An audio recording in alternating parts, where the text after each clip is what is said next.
Namo Buddhaya, Namo Amitabha. Hello everyone. So today I feel like talking about what is Bodhicitta. So for those who practice Mahayana Buddhism, one would know that Bodhicitta is really the most important thing in Mahayana Buddhism. If we were really to pick one thing, the most fundamental thing for a Mahayana practitioner, it would really be Bodhicitta. Without Bodhicitta, you cannot really call yourself a Mahayana Buddhist. You cannot really say you are taking up the Bodhisattva path, even if you are practicing a form of Buddhism that belongs to Mahayana Buddhism. But if you don't have Bodhicitta, then you are not really a Mahayana Buddhist yet. Because Buddhism is not about formality, it's not about a form, but it's really about our state of mind. So what exactly is Bodhicitta?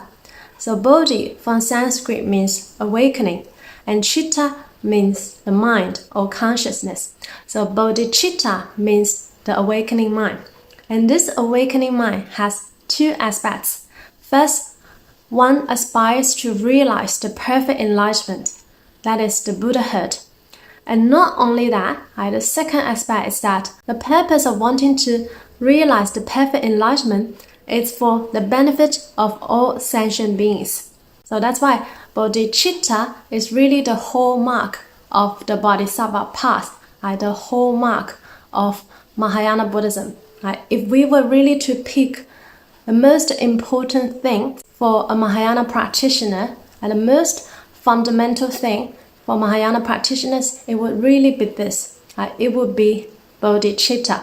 Whether one has Bodhicitta or not distinguish whether one is actually practicing Mahayana Buddhism, one is actually genuinely taking up the Bodhisattva path.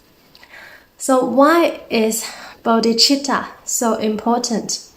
So if one has the Bodhicitta, one wants to realize the perfect enlightenment not just for their own self-salvation, but for the benefit of all sentient beings. And why this is so important? It's because this is actually the quickest way for us to let go of the ego self. If you always think about helping other sentient beings, really selflessly helping others, of course it will be much quicker for you to let go of the self. Our attachment to the self is really one of the greatest obstacles for us to become awakened. So through selflessly helping others, it can help us to quickly let go of the self. And also through selflessly helping others, it helps us to achieve the mind of equality, to remove our separation. Without Bodhicitta, one can never become a Bodhisattva. And without Bodhicitta, one can never become a Buddha. One may realize enlightenment at the stage of Arhat or Arahant or Practical Buddha, which we'll also talk about this later. But one can never become a Bodhisattva and one can never become a Buddha. Why is that? Because at the level of the Buddha, one becomes one with all things and all beings. And that is why you need Bodhicitta. If you don't want to help others, how can you become one with all things and all beings? Why Bodhisattvas and Buddhas, they can selflessly, unconditionally help all sentient beings? Because they don't have any separation between themselves and others. They really see the oneness in all things and all beings. So that's why without Bodhicitta, without this awakening mind to want to help benefit all sentient beings, one can never realize Buddhahood. So we know that all Buddhas and Bodhisattvas, they have great vows to help save sentient beings. And this is because of their Bodhicitta, so they generate great vows. And this great vows, this Bodhicitta is really like petrol, momentum, this self-generated energy. Because of their Bodhicitta, because of their great vows, so they can overcome all kinds of difficulties, all kinds of obstacles to help save sentient beings. And they will never complain. It doesn't matter how sentient beings may treat them, but they have no complaint. whatsoever, and they will keep performing the act of helping to save all sentient beings, regardless of what happens, because of their firm, indestructible bodhicitta and their great vows. Buddhas and Bodhisattvas, bodhicitta, is really unconditional, and they want to help all sentient beings to liberate from all sufferings in life, also without attachment, without expecting anything in return. This kind of spirit is really so touching. It really touched me whenever I read the great vows of the Buddhas and Bodhisattvas and how they really have this unconditional, boundless compassion to want to help save all sentient beings. That is why it's important for Mahayana practitioners to generate bodhicitta. If you don't generate bodhicitta, then you will fall back a lot in your practice compared to someone who generates bodhicitta. Why is that? If you think about helping and benefiting other sentient beings, of course, you want to practice much more diligently.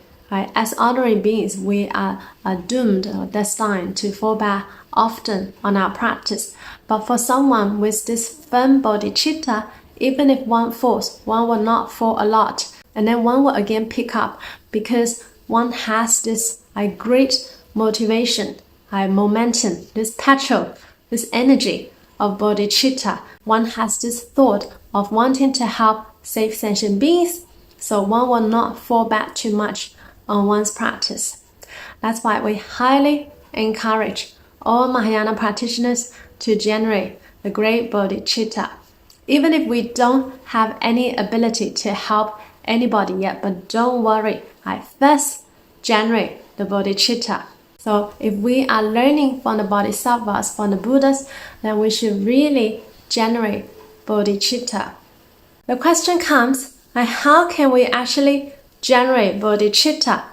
So in the Avatamsaka Sutra, the last chapter, the practices and vows of Bodhisattva Samantabhadra, this is also one of the 5 Pure Land Sutras in Chinese Pure Land Buddhism. It tells us very clearly in the sutra, the Buddha told us that the great compassionate heart is the essence of all Buddhas Tathagatas. It is because of sentient beings one generates great compassion. It is because of great compassion one generates great bodhicitta. It is because of bodhicitta one realizes anuttaya sanya sambodhi, which means one realizes the perfect enlightenment. So if we want to generate bodhicitta, we first need to have this great compassionate heart. And how to have this great compassionate heart is really to see the suffering of the sentient beings and also see their Buddha nature, know that we are actually in essence the same. I really feel their sufferings as if they were our own suffering. Through this, we give rise to the heart of the great compassion, and through great compassion, we will generate bodhicitta to want to help liberate all sentient beings out of sufferings. And through generate a great bodhicitta, we will eventually realize Buddhahood. Of course, it's not easy to realize enlightenment, let alone to say Buddhahood, which we talked about before. So the easiest way is for us to first go to the Pure Land of Amitabha Buddha, like the Buddha told us.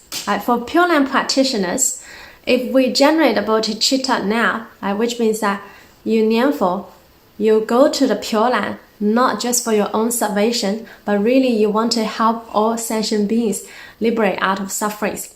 If you can Nianfo with this kind of bodhicitta, with this kind of mindset, then you can attain the highest grade of rebirth. If you Nianfo but without bodhicitta, then you will not be able to attain the highest grade of rebirth, but you can still be reborn in the Pure Land. So Amitabha Buddha knows it's not so easy for some people to generate bodhicitta, but first you go to the Pure Land first. And if you don't have bodhicitta, once you're in the Pure Land, the first lesson you will receive by Bodhisattva Guanyin, Bodhisattva Mahatma Prapta, is to teach you how to generate bodhicitta, and you will immediately generate bodhicitta, and take up the Bodhisattva path. So remember, Pure Land Buddhism is actually Mahayana Buddhism. It is the Bodhisattva path.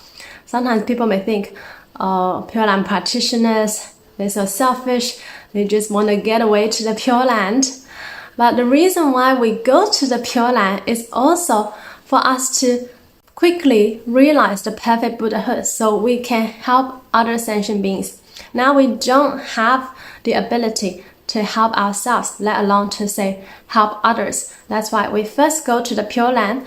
There we will have the best teacher, the best teachings. There will be a great environment for us to cultivate our practice, and there we will be able to realize the perfect enlightenment quickly, and we can have the full capacities to help save sentient beings.